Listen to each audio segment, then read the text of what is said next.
Bruce Lee is teaching 300 students when a traditional kung fu master came towards the door. Los Angeles, California, late spring of 1969. The training hall sits inside a converted warehouse on North Broadway, an industrial block surrounded by produce markets, repair shops, and narrow streets filled with delivery trucks. The building measures nearly 1,200 square meters, with exposed brick walls rising 6 meters to a ceiling supported by aging wooden beams darkened by decades of dust. Tall industrial windows line both sides, letting in angled shafts of afternoon light that cut through the haze of sweat and chalk in the air. There are no mirrors, no banners, no ancestral portraits, just a polished hardwood floor worn thin in the center from constant footwork drills. Exactly 300 people fill the space.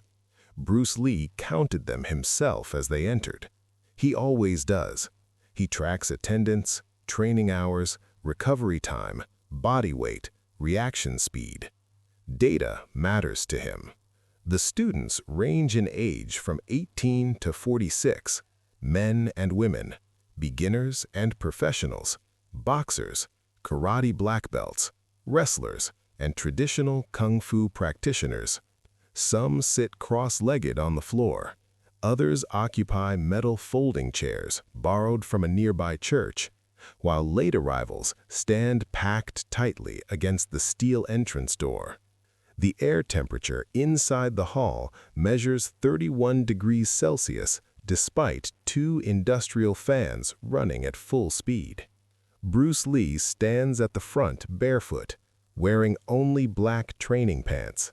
He is 28 years old, 1.70 meters tall, weighing 64 kilograms, with a resting heart rate of 62 beats per minute even after 90 minutes of continuous demonstration. Sweat rolls down his torso as he explains principles, not techniques. He speaks about efficiency, reaction time, distance management, and non-telegraphed movement. He demonstrates interception, explaining that most classical systems rely on block then counter sequences that add unnecessary milliseconds. He calls forward a former collegiate wrestler weighing over 90 kilograms and shows how a neutral stance conceals intention. Without warning, Bruce's fingers touch the man's chest and return to his side in under 0.15 seconds, too fast for most eyes to register. He explains that if a movement can be seen, it is already late. At that precise moment, the steel door creaks open. The sound cuts through the hall. A man in a black silk kung fu uniform steps inside, his age around 50, posture rigid, hands clasped behind his back. His uniform is traditional, hand-stitched, with gold fastenings indicating senior rank. His presence changes the room instantly. Noise fades, breathing slows. He walks forward deliberately, stopping 3 meters from Bruce Lee. His voice is deep, accented, and loud enough to reach the back wall. He accuses Bruce Lee of abandoning tradition, of disrespecting lineage, of teaching methods that contradict centuries of accumulated knowledge. He identifies himself as a senior Wing Chun instructor from Northern California with over 35 years of training and more than 20 years of teaching experience. He claims Bruce's methods are ineffective outside demonstrations. The room grows tense, but Bruce remains still. His posture shifts subtly, weight balanced, hands relaxed but aligned. He listens without interruption.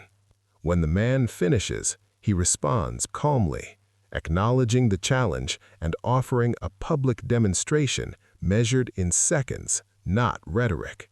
5 seconds, Bruce says, to determine effectiveness. If traditional methods stop him, he will close the school. If not, the challenger will stay and observe. The offer is made in front of 300 witnesses. Cameras are visible.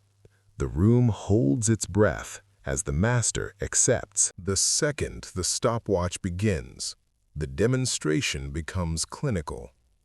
No shouting, no theatrics, no dramatic poses. Bruce moves on the initiation signal, not on anticipation. His first entry places him inside the opponent's center line before the man's nervous system completes its motor command. Bruce's finger rests against the chest, directly over the sternum.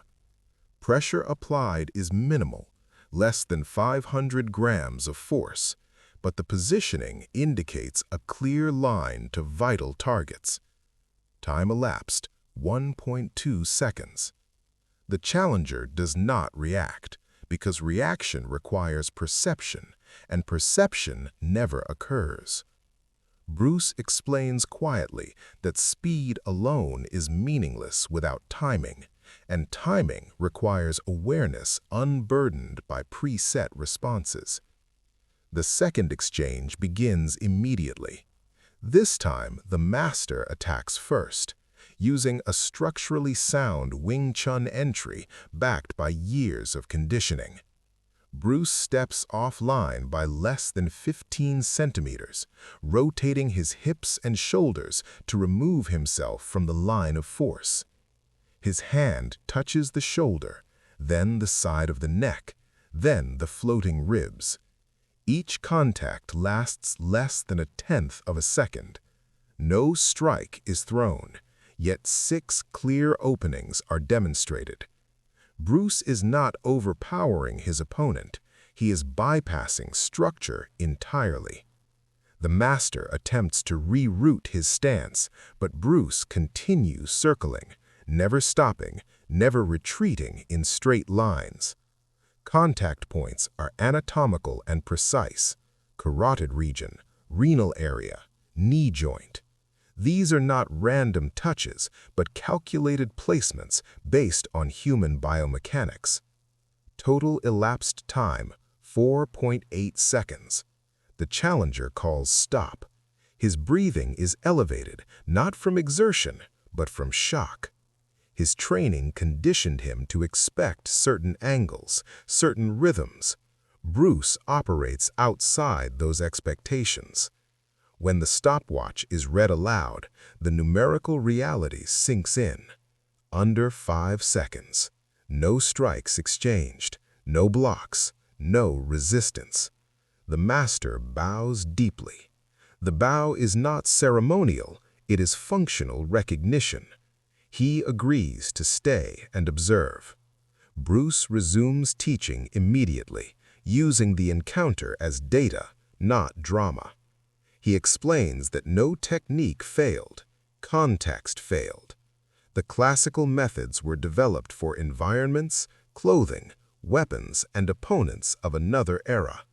The human body has not changed, but circumstances have. Bruce outlines measurable factors. Reaction time averages 0.25 seconds. Visual processing adds delay. Telegraphed stances increase predictability by measurable margins. He speaks about adaptability, cross-training, and the danger of confusing tradition with effectiveness. The challenger listens from the front row, posture less rigid, eyes focused.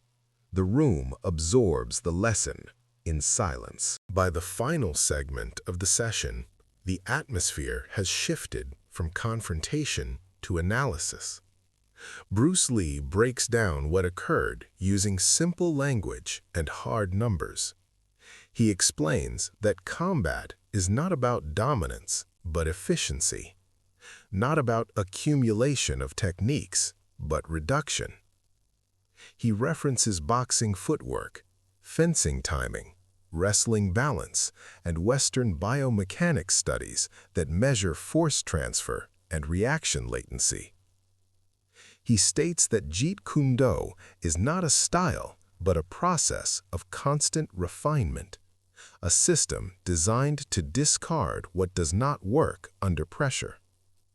He emphasizes that forms are training tools, not solutions, and that clinging to them without testing leads to stagnation. The master who challenged him nods repeatedly, taking notes, acknowledging that his training produced strength and discipline, but limited adaptability. Bruce stresses that evolution does not erase tradition, it completes it.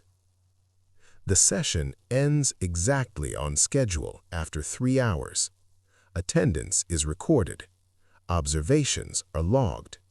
Students leave quietly, aware they witnessed a defining moment not because of spectacle, but because of clarity. Word of the encounter spreads through martial arts circles within weeks, then months. No official match is recorded, no trophies awarded, yet the impact is lasting. It reinforces Bruce Lee's reputation not as a rebel for rebellion's sake, but as a methodical thinker applying measurable reality to an ancient discipline. The warehouse returns to silence as the steel door closes, but the implications of those 5 seconds continue to ripple through martial arts history for decades.